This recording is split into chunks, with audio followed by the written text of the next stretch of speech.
तब 6 मुख वाले पुत्र स्वामी कार्तिकेय का जन्म हुआ, जिन्होंने बड़े होकर युद्ध में तारकासुर को मारा। वेद शास्त्र पुराणों में स्वामी कार्तिकेय के जन्म की कथा प्रसिद्ध है और सारे जगत उसे जानते हैं। षडानन के जन्म, कर्म, प्रताप और महान पुरुषार्थ को सारा जगत जानता है, इसलिए मैं वृषकेतु शिव जी के पुत्र का चरित्र संक्षेप में कहा है। शिव पार्वती के विवाह की इस कथा को जो स्त्री पुरुष कहेंगे और गाएंगे वह कल्याण के कार्यों विवाहादि मंगलों में सदा सुख पाएंगे। गिरजापति महादेव जी का चरित्र समुद्र के समान है, इसका पार वेद भी नहीं पाते। तब अत्यंत मंदबुद्धि और गंवार तुलसीदास उसका वर्णन कैसे कर सकता है। शिव जी के रसीले सुहाने चरित्र को सुनकर भरद्वाज जी ने बहुत ही सुख पाया। कथा सुनने की उनकी लालसा बहुत बढ़ गई, नेत्रों में जल भर आया तथा रोमावली खड़ी हो गई। वे प्रेम में मुग्ध हो गए, मुख से वाणी नहीं निकलती। उनकी हताशा देखकर ज्ञानी मुनि याज्ञवल्क्य बहुत प्रसन्न हुए और बोले, है मुनीश, आहा आहा, तुम्हारा जन्म धन्य है। तुमको गौरीपति शिव जी प्राणों के समान प्रिय हैं। शिव जी के चरण कमलों में जिनकी प्रीति नहीं, वे श्री रामचंद्र जी को स्वप्न में भी अच्छे नहीं लगते। श्री विश्वनाथ शिव जी के चरणों में निष्कपट प्रेम होना ही यह राम भक्त का लक्षण है। शिव जी के समान रघुनाथ जी की भक्ति का व्रत धारण करने वाला कौन, जिन्होंने बिना ही पाप के सती जैसे स्त्री को त्याग दिया और प्रतिज्ञा करके श्री रघुनाथ जी की भक्ति को दिखा दिया है। भाई, श्री रामचंद्र जी को शिव के समान और कौन प्यारा है।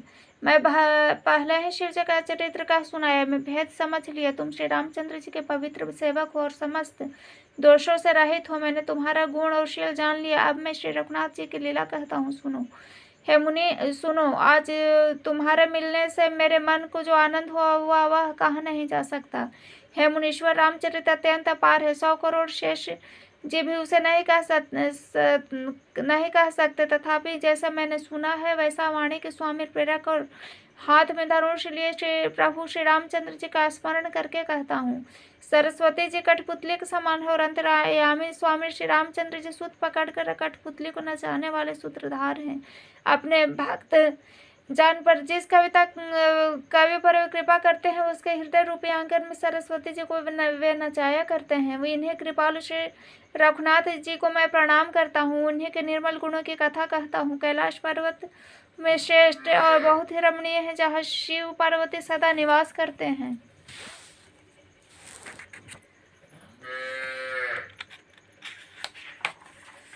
सिद्ध तपस्वी योगी गण देवता किन्नर और मुनियों के समूह उस पर्वत पर रहते हुए सब बड़े पुण्यात्मा है और आनंद कंद महादेव जी की सेवा करते हैं, जो भगवान विष्णु महादेव जी से विमुख हैं और जिनकी धर्म में प्रीति नहीं, वे लोग स्वप्न में भी वहां नहीं जा सकते। उस पर्वत पर एक विशाल बरगद का पेड़ है, जो नित्य नवीन और सब काल में सुंदर रहता है। वहाँ तीनों प्रकार की शीतल मंद और सुगंध वायु बहती है। उसकी छाया बड़ी ठंडी रहती है। वह शिव जी के विश्राम का करने का वृक्ष है, जिसमें वेदों ने गाया है। एक बार प्रभु शिव जी उस वृक्ष के नीचे गए, उसे देखकर उनके हृदय में बहुत आनंद हुआ। अपने हाथ से बांगर बिछाकर कृपालु शिव जी स्वभाव से ही बिना खास प्रयोजन के वहीं बैठ गए।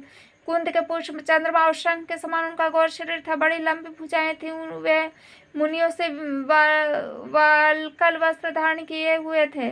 उनके चरण नए पूर्ण रूप से खिले हुए थे। लाल के कमल के समान वे नखों की ज्योति भक्तों के हृदय का अंधकार हरने वाले थे। सांप और भस्म में उनके आभूषण थे। उन त्रिपुरासुर के शत्रु शिव जी का मुख शरद के चंद्रमा के समान शोभा,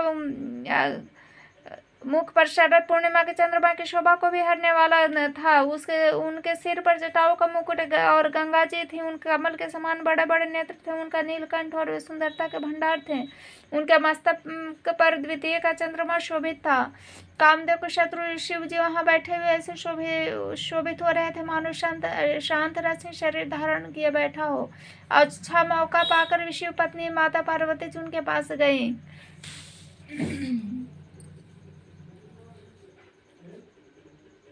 अपनी प्यारी पत्नी जानकर शिव जी ने उनको बहुत सादर सत्कार किया और अपने बाईं ओर बैठने के लिए आसन दिया। पार्वती जी प्रसन्न होकर शिव जी के पास बैठ गए। उन्हें पिछले जन्म की कथा स्मरण हुआ।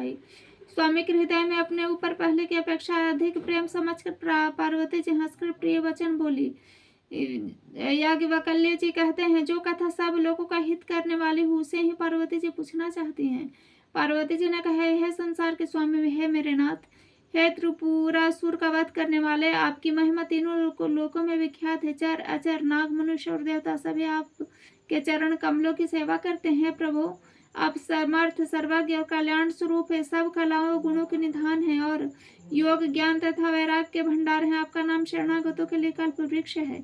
हे सुख की राशि, यदि आप मुझ पर प्रसन्न है और सचमुच मुझे अपनी दासी जानते हैं तो है प्रभु आप श्री रघुनाथ जी की नाना प्रकार की कथा कहकर मेरा अज्ञान दूर कीजिए।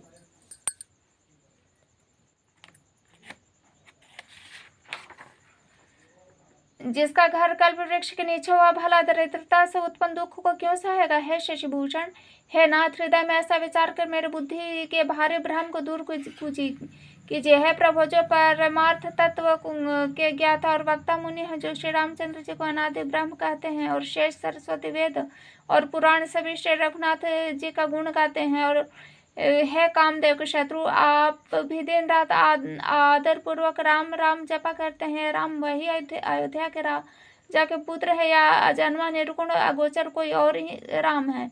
यदि राजपुत्र है तो ब्रह्म कैसे, और यदि ब्रह्म है तो स्त्री के विरह में उनकी प्रीति बावली मति बावली कैसे होगी। इधर उनके ऐसे चरित्र देखकर उधर उनकी महिमा सुनकर मेरी बुद्धि अत्यंत चकरा रही है।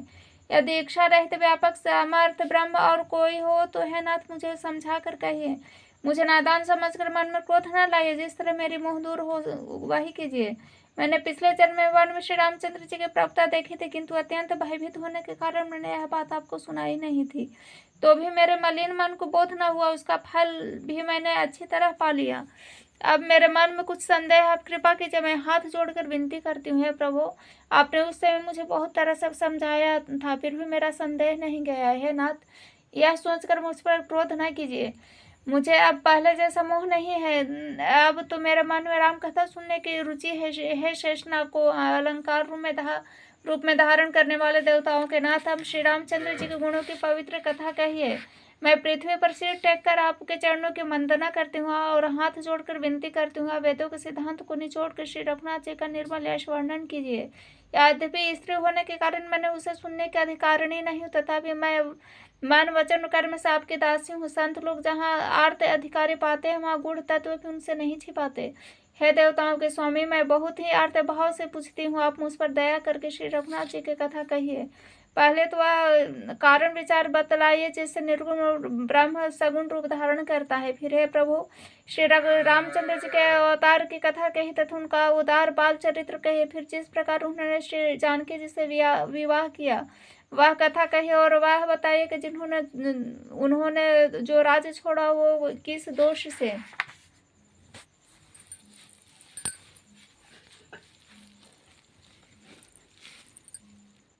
है नाथ, फिर उन्होंने वन में रहकर जो अपार चरित्र किए तथा जिस तरह रावण को मारा वह कहिए। है सुख स्वरूप शंकर, फिर आप उन सारी लीलाओं को कहिए जो उन्होंने राज सिंहासन पर बैठ कर की थी। है कृपाधाम, फिर वह अद्भुत चरित्र कहिए जो श्री रामचंद्र जी ने किए। है रघुकुल शिरोमणि प्रजापति सहित किस प्रकार अपने धाम को गए। हैं प्रभु, आप उस तत्व को समझा कर कहे जिसकी अनुभूति ज्ञानी मुनिगण सदा मग्न रहते हैं। और फिर भक्ति ज्ञान विज्ञान वैराग का विभाग सहित वर्णन कीजिए। इसके सिवा श्री रामचंद्र जी के और भी जो अनेक रहस्य छिपे हुए हैं उनको कहिए। है नाथ, मैं आपका ज्ञान अत्यंत निर्मल है। प्रभु, जो बात मैंने न पूछी हो वह है दयालु, उसे भी आप न छिपा न रखना।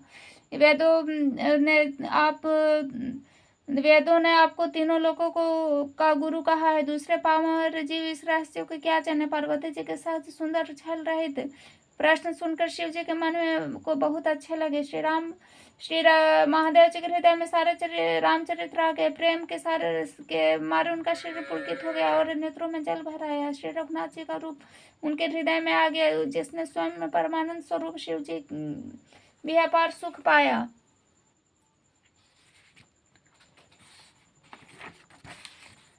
शिव जी 2 घड़ी तक ध्यान के रस में आनंद में डूबे रहे और फिर उन्होंने मन को खींचा और तब से प्रसन्न होकर श्री रघुनाथ जी का चरित्र वर्णन करने लगे।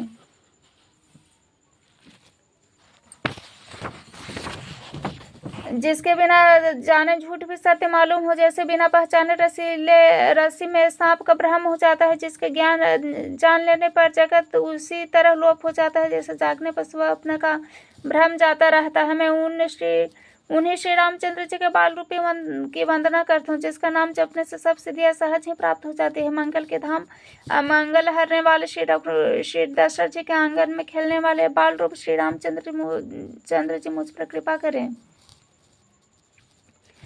त्रिपुरासुर का वध करने वाले शिव जी श्री रामचंद्र जी को प्रणाम करके आनंद में भर गए अमृत के समान वाणी बोले, है गिरजा राजकुमारी पार्वती, तुम धन्य हो।